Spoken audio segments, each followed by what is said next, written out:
Welcome to The Explainer. Today, we're diving into something that, let's be honest, almost every single one of us struggles with: protecting our peace of mind in a world that is just so incredibly noisy and chaotic.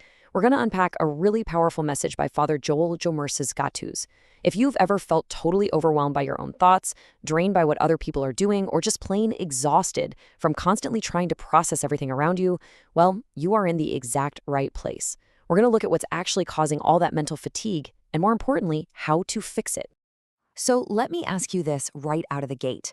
Do you want to know the secret to never getting offended? I know, it sounds like a literal superpower, right? Usually, we think that to protect our peace, we have to build these massive walls, or fight back way harder against our critics, or just bury our heads in the sand and ignore our problems.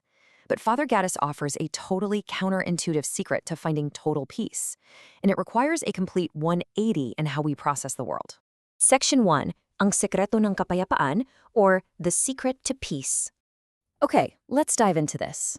The whole core idea here is that real, unshakable inner peace actually comes from abandoning the need to constantly form judgments.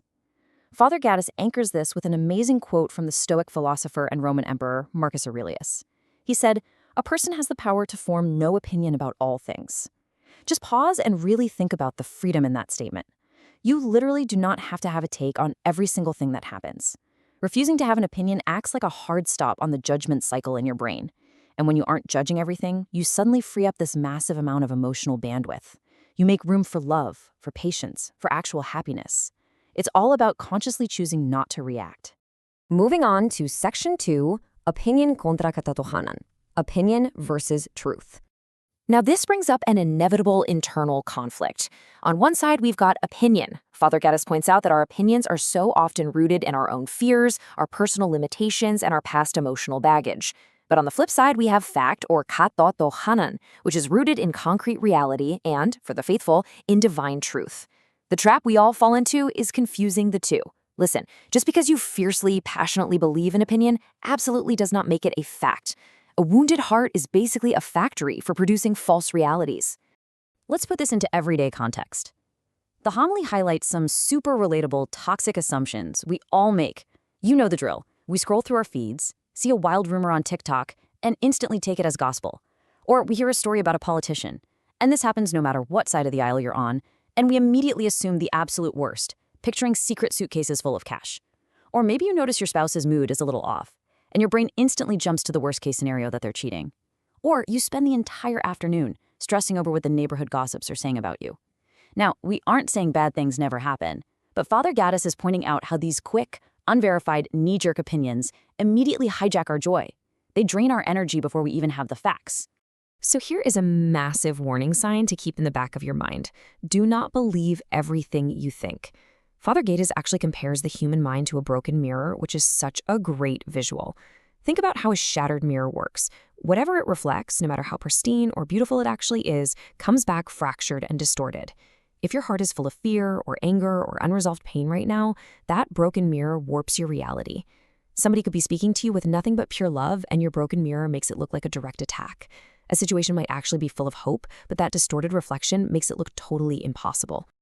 That brings us to Section 3, Aral mula sa mga Saduceo, Lesson from the Sadducees.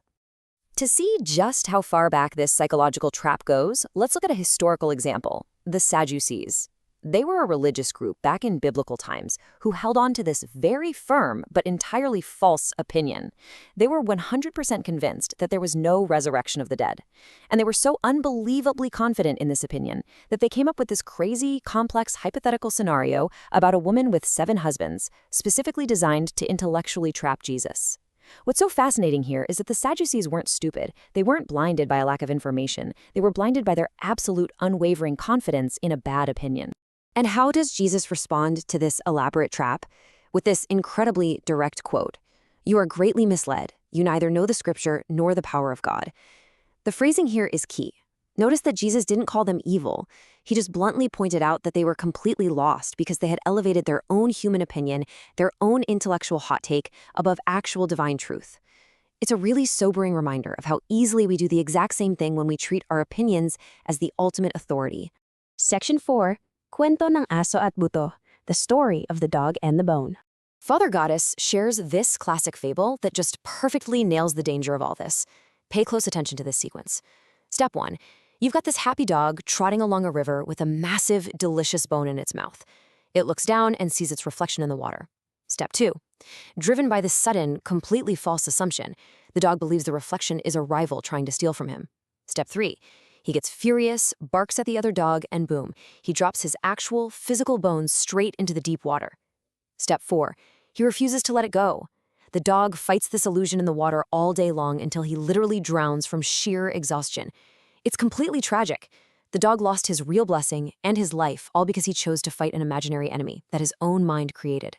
Which leads us into Section 5, Pagpili sa Katotohanan, Choosing Truth. So the crucial point is, how do we not end up like that dog? How do we snap out of this cycle of false assumptions? Well, it boils down to this. We suffer more in our imagination than in reality. Seriously, let that sink in. It is very rarely other people or even real-world events that are truly tormenting us.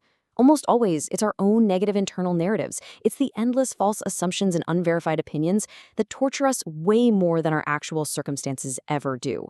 We're literally punishing ourselves with our own imaginations. There's this fantastic, super relatable analogy from the homily about a computer. Father Gatus talks about his computer suddenly freezing up on him. He asked an expert, and the answer was super simple. You've got way too many background programs running at once. Guys, our minds and our hearts work exactly the same way. When you feel just inexplicably heavy, totally emotionally exhausted, or constantly on edge, it's usually because you have way too many tabs open in your brain. You've got a tab open for that political argument, another tab judging your neighbor, a third tab stressing over a rumor you heard. You are literally crashing your own system. You have to close those tabs if you want your peace back. And the way you clear your mind's cache, the way you finally force quit those exhausting tabs, is by actively replacing those falsehoods with concrete truth. When your unverified opinion tries to tell you, hey, I'm worthless, you have to actively replace it with the scriptural fact, no, I am precious. When your mind spirals and screams, I am totally alone in this, you swap it out with the promise, God is with me. And when your broken mirror reflects that everything is just absolutely hopeless, you remind yourself of the truth. There is still hope, and there is a plan. Consider this your practical homework from today's explainer. Start memorizing the facts and stop worshiping your temporary opinions. Which brings us to our final thought for today. I really want you to take a second and truly ask yourself, what false opinion are you believing right now that is destroying your joy? What background narrative is currently freezing up your heart? Are you barking at a reflection in the water and dropping the real, tangible blessings you're holding right now? Let go of the desperate need to have a take on everything. Seek out the actual truth. Close those toxic mental tabs and just watch how quickly your peace comes rushing back. Thank you so much for hanging out with me today as we unpacked this awesome message. Keep learning, keep seeking the truth, and I'll catch you in the next